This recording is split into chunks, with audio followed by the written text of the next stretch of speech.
should you move around in virtual reality? That seems like a very simple question. I mean, in the real world, we obviously just walk or run or swim naturally. But even in the most advanced of VR simulations, we're stuck to using, for the most part, thumbsticks. And compared to what is possible, this sort of locomotion technique really doesn't make current VR all that different from traditional consoles, just with motion controllers and a screen strapped to your face. But today, we're taking a look at the newest in VR locomotion technology, an omnidirectional treadmill, the Catwalk C2, possibly the future of true VR locomotion. Still unreleased, we get to check out an early unit, and we're gonna see just how much omnidirectional treadmill technology has improved in just the past year, and see if this thing is worth the $1,000+ it costs, and maybe get a little closer to answering the question, is this actually how we should be moving within virtual reality? So, just last year, I made a video on the very first widely available consumer ODT, or omnidirectional treadmill, and within just a year of the original, CatVR has already released a significantly improved version with a cheaper price even, adding a ton of features. Also, in my opinion, making the device look significantly better. But let me give a quick background in case you're new to ODTs. Omnidirectional treadmills, by definition, are required to offer one main feature: the ability to walk in any direction for an unlimited distance virtually, while physically remaining practically stationary, which is perfect for VR. You could be in a tiny space physically, but still walk around an entire planet virtually. I should also point out that this isn't a treadmill in the typical sense, instead much closer to what I like to call a slide mill, requiring the use of special super slippery shoes and a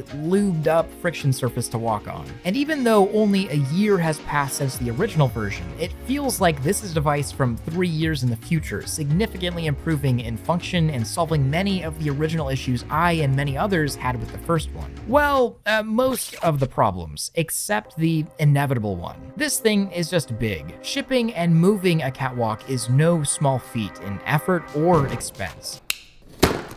Yes, it's a VR accessory, but weighing in at 125 pounds and with a footprint of nearly 13 square feet, just learn from my mistakes and be wary of where you build it. Otherwise, you'll be building it, taking it apart, moving it, and building it again, something I've had to do quite a few times just to fit the catwalk through doorways. But positive thing here is that the Catwalk C2 is pretty easy to build, only requiring a couple of tools in 30 to 45 minutes, and you're good to go. But now we can talk about the big improvements.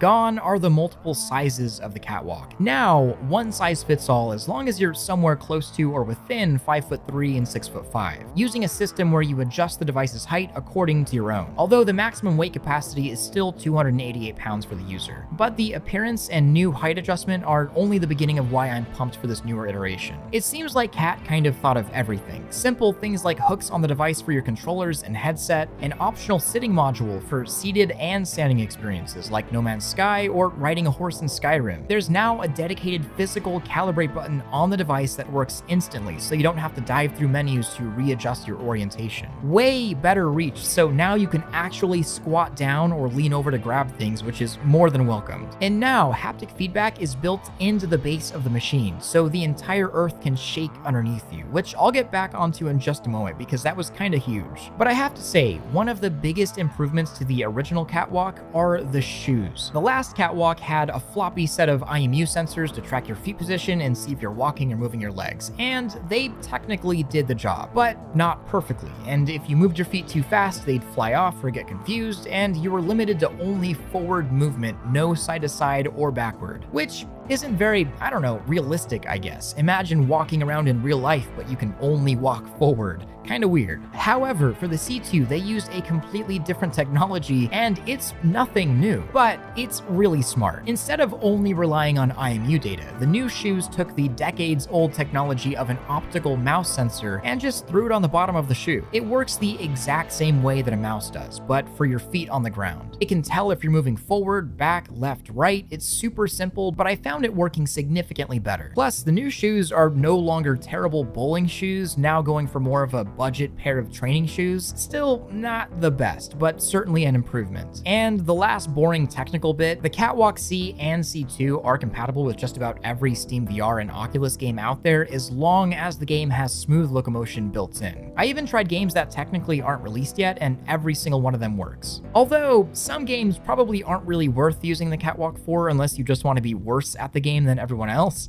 but you can if you want to. Also, any VR headset, Pimax, Index, Vive, Quest 2, and PC VR mode works with all of them. Even PlayStation VR with an adapter, which is awesome. And Cat VR says that they're working on a Quest 2 version to work without a PC at all, although I'd kind of question if you have the money to buy a big VR treadmill, you could probably afford a PC as well, but you know, whatever. Let's just get on to the fun part. What's it like walking within VR with the C2? Well, when I first used a Catwalk C last year, it took me quite a few hours to get the hang of it, falling hysterically over and over again. But this time around, I'm a self-proclaimed catwalk expert. In the meantime, within the past few months, I ran a half marathon in Skyrim VR on the catwalk, something I definitely would not recommend. But this obviously made picking up the newer C2 significantly easier. However, I do still want to talk about the learning curve and whether this even feels realistic. And well, walking on a slide mill in VR is not like walking normally on the Earth. If it's your first time ever on a slide mill, it's probably gonna feel terrible actually. And it's not until walking for maybe hours that you can build up the muscle memory to get the real hang of it. And I think the problem here is that your movement isn't one-to-one exactly translated into game. If a game, for example, has a fixed movement speed, then, well, I could sprint as fast as I possibly can on the catwalk, but still be walking in game, which feels very wrong and completely breaks immersion. In general, things feel really clumsy when using a slide mill until you get really good at it, which just takes practice. Just like riding a bike or ice skating, it's something new to your body and you have to learn it. It's not like using a controller, and it's not as natural as walking, but it does translate the VR locomotion that you would get from using a thumbstick to your legs and body pretty darn well.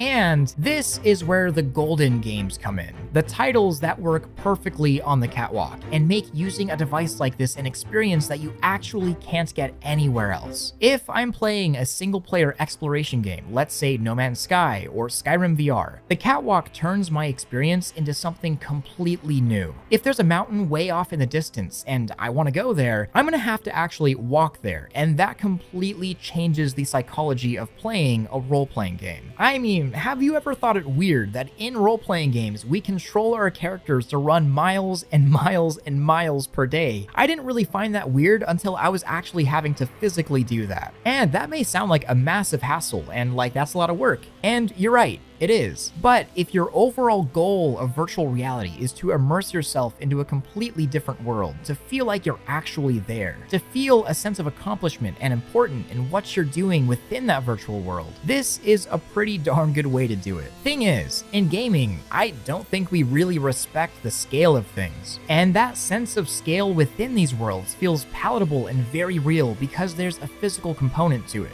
I can match my steps to distance. It's harder, it's more difficult, and sometimes not even fun because you're tired and sore, but that's kind of what peak immersion feels like. That's realism.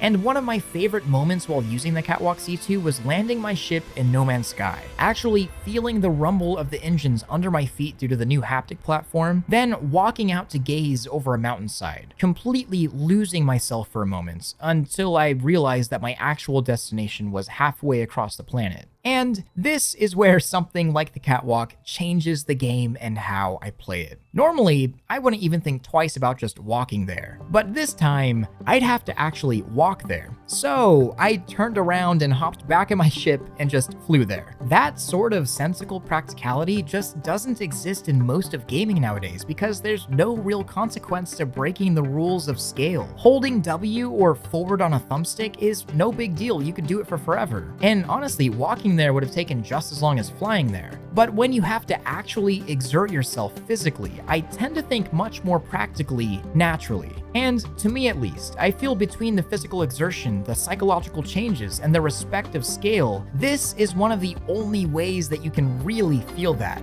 But it doesn't just end at walking or running. In Catwalk's promotional videos, they show off swimming, like actual swimming. So, of course, I tried it, and here was my reaction. This sounded really good on paper. Why would anybody do that? It's terrible.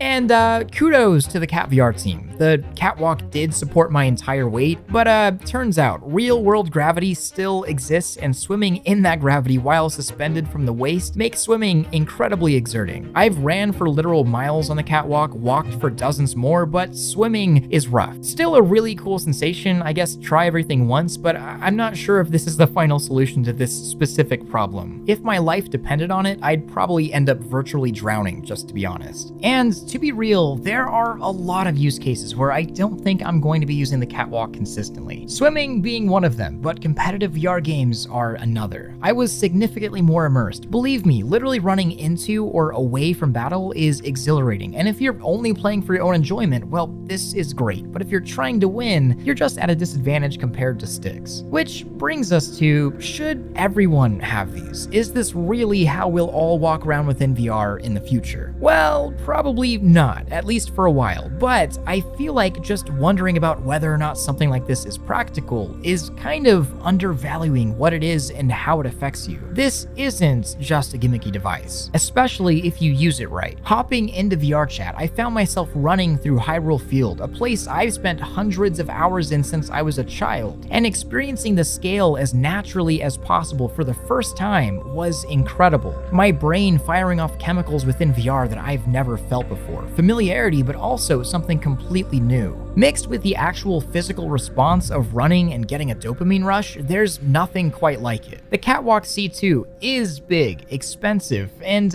still not perfect, and not for everyone. But the catwalk does its job, and it accomplishes its goal of bringing us that much closer to the next level of immersion within virtual reality, bringing me into new and old worlds, and, well, making me smile and feel good inside while exploring them. It's a device that makes me feel so small and human within these massive and sprawling virtual worlds, and it gets me excited for the future and for more people to feel the same way I do here. And if you want the most immersion possible, to be challenged, and for probably the first time really respect the scale of the world around you, well, this does that for me. And learning how to walk all over again is just part of the challenge of earning your VR legs again. It's one of those weird pieces of technology that makes me fall in love with VR all over again, just in different ways. Is it worth $1,000 though? That's completely up to you and your budget and how cutting edge you want to be. This isn't for everyone, and there's no way I could possibly recommend this to everyone. But immersion seekers like myself that are willing to put their body and wallet on the line to be 20% more immersed in VR, it just might be for you. But please, just whatever you do, don't skip a meal for this. There are plenty of other alternatives that do very similar things for far cheaper, and you'll still get those brain chemicals rushing. And I could totally see things like this being normal within 10 years.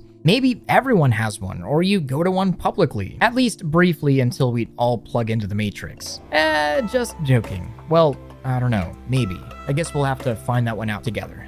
Either way, I hope that you enjoyed this one. I'm gonna keep messing around with the catwalk and seeing what sort of things I can do with it. If you did like this, please let me know with that like button. And if you wanna see more virtual reality exploration, then please subscribe and hit that notification bell so you can see more VR tech updates like this. Also, thank you to my Patreon supporters. I couldn't do any of this without you. Until next time, much love, Thrill out.